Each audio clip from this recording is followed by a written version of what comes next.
This is a fan-generated show. If you would like to support us, please go to jamieglazov.com and also don't forget to subscribe to our YouTube channel. And make sure to order Jamie Glazov's new critically acclaimed jihadist psychopath. How he is charming, seducing, and devouring us. All your support is greatly appreciated. Good evening. This is another Daniel Greenfield moment, courtesy of the Glazov Gang. Now, you've all heard the story of the grasshopper and the ant. The ant worked and worked and worked and worked and worked all through the summer, while the grasshopper sang and danced around merrily. And then winter came, and the ant had plenty of food in the storehouse, and the grasshopper came asking, "Where did all the food come from? We should redistribute this food. We should appoint a commissioner in charge of redistributing this food because it's absolutely not fair that the ant has food and that I don't." Oh, because he worked for it, the system was rigged. The system was racist. Anyway, there is a practical aspect to this fairy tale. So the moral of the story is the one you can see around you right now. Now, Democrats are, of course, preparing to run against President Trump using the claim that the country was unprepared for the coronavirus, the Chinese virus, the Wuhan virus pandemic. Is that actually true? Well, let's go and see why the country was actually unprepared for it. So, President Bush, back in the day, actually decided that we might actually have one of these things coming our way 100 years after the Spanish flu and set up a good deal of preparedness. That preparedness included adding a whole lot of masks to the strategic stockpile. When you have healthcare workers now talking about how they don't have enough masks, where do those masks go? Well, the answer is that the Obama administration disposed of those masks to the states around the time that the swine flu arrived. It never bothered restocking. It never bothered actually saying, well, we should replace all those masks. Because, of course, grasshoppers don't do that. Grasshoppers focus on climate change. They focus on racism. They focus on building utopia. And you're building utopia, you don't actually bother preparing for real disasters where there's actually no premium for you to do this. Now, Nancy Pelosi, Speaker Nancy Pelosi, who not all that long ago was telling people, come down, celebrate the Lunar New Year, of course wants a whole commission and hearings on preparedness for the coronavirus. Well, let's go over to California now. California actually did have an extensive stockpile back in the day, including ventilators, including mobile hospitals. Those were put in place by Governor Arnold Schwarzenegger. Now, Schwarzenegger, like Bush, maybe not necessarily the most conservative role model, but he did actually prepare California for a major pandemic, just as President Bush prepared the United States for a major pandemic. Guess what happened to all the stuff that he prepared? The mobile hospitals, the masks, the ventilators, all of those, of course, were disposed of because they weren't cool and hip like, say, funding for the homeless. They cost millions of dollars to maintain. And, you could be spending all that money on better things like cowboy poetry festivals and housing units for the homeless at $500,000 a pop, and basically building up the political complex of the Democrats. Now, New York City had actually also done some preparation for a pandemic. Again, all the equipment was squandered. All of it was disposed of. It wasn't maintained. Equipment does need to be maintained. The masks don't maintain themselves. For that matter, the ventilators certainly do not maintain themselves. They need to be serviced. So now you have New York and California screaming, where's the federal government? Where are our ventilators? Where are our masks? Well, you had ventilators. You had masks. You disposed of them because they were not in keeping with your larger political agenda. Now that they are in keeping with the political agenda, where are they? We actually were prepared. Republican administrations prepared us for this at the federal level. There were Republican administrations, even if they're Republicans with quotation marks, in California and New York City, state of California, that did actually make pandemic preparations again. The equipment, the gear was disposed of. Now, there was a very particular reason that they were disposed of, because at the time, early aughts, for that matter, throughout the aughts, you did have a lot of news reports about pandemics. You had news reports about the flu, and people were concerned that something like the swine flu would actually be a major threat to the United States. So politicians did act. They made preparations to deal with that. Now, what drove these Democrat politicians to take action?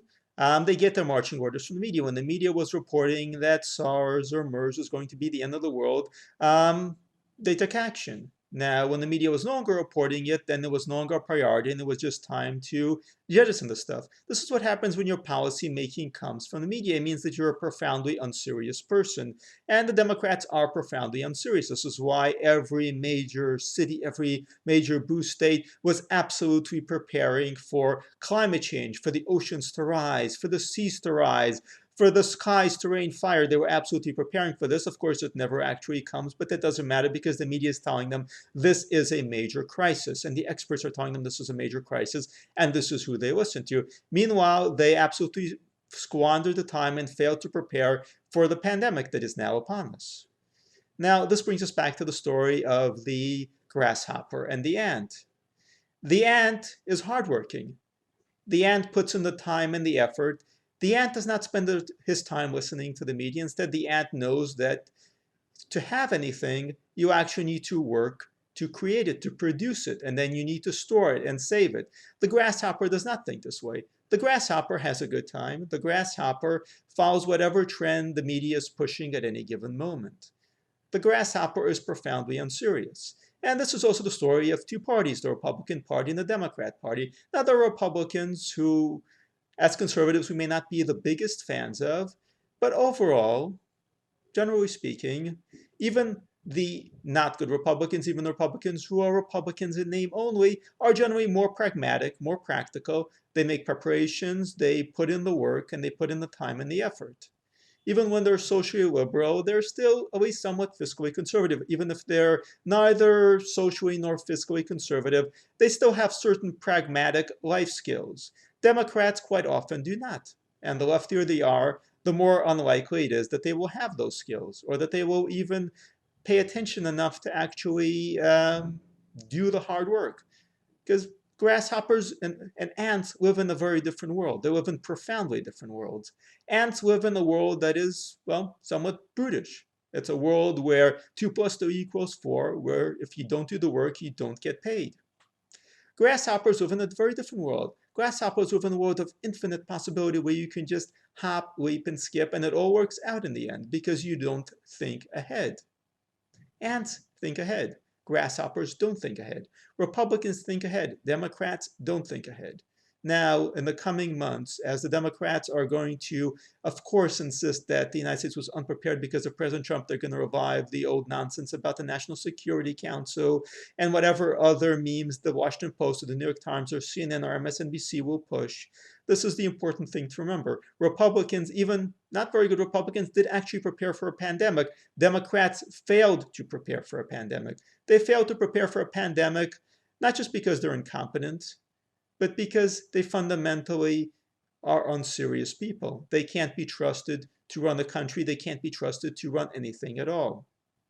They exist in a world in which utopia is something you prepare for, in which we're all going to live in a fantastic, spectacular golden age, but not in a world in which you have to do the hard work of preparing for anything.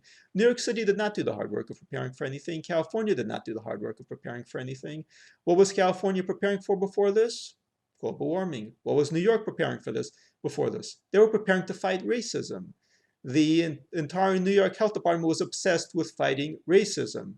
That was their health crisis that they were focused on. They were focused on the health risks of interactions with the police by justice-involved individuals. Justice-involved individuals being the popular euphemism for criminals. California allowed the homeless crisis to get so far out of control that we're now facing a major risk if the coronavirus actually makes its way into the homeless population the way such minor ailments as hepatitis C and typhus did. California and New York were run by profoundly unserious grasshoppers.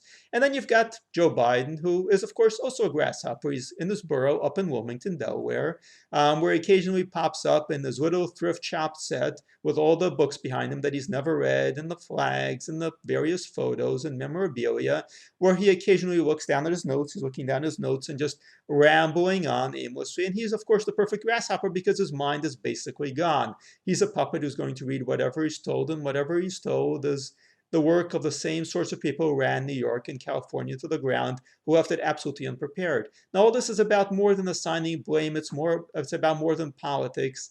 It's about really who can be trusted to lead and who has blood on their hands. The Democrats, led by Nancy Pelosi, led by Jim Clyburn, a close Biden ally who is also a fan of Farrakhan, are going to say that President Trump has blood on his hands.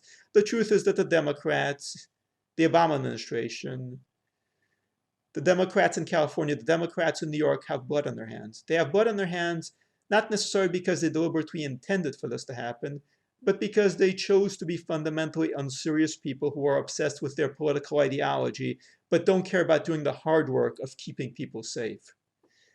As this election approaches, it's going to be important for President Trump to make the case that he did the hard work of keeping Americans safe, while Democrats did the hard work of playing and dancing and being very good grasshoppers and terrible leaders.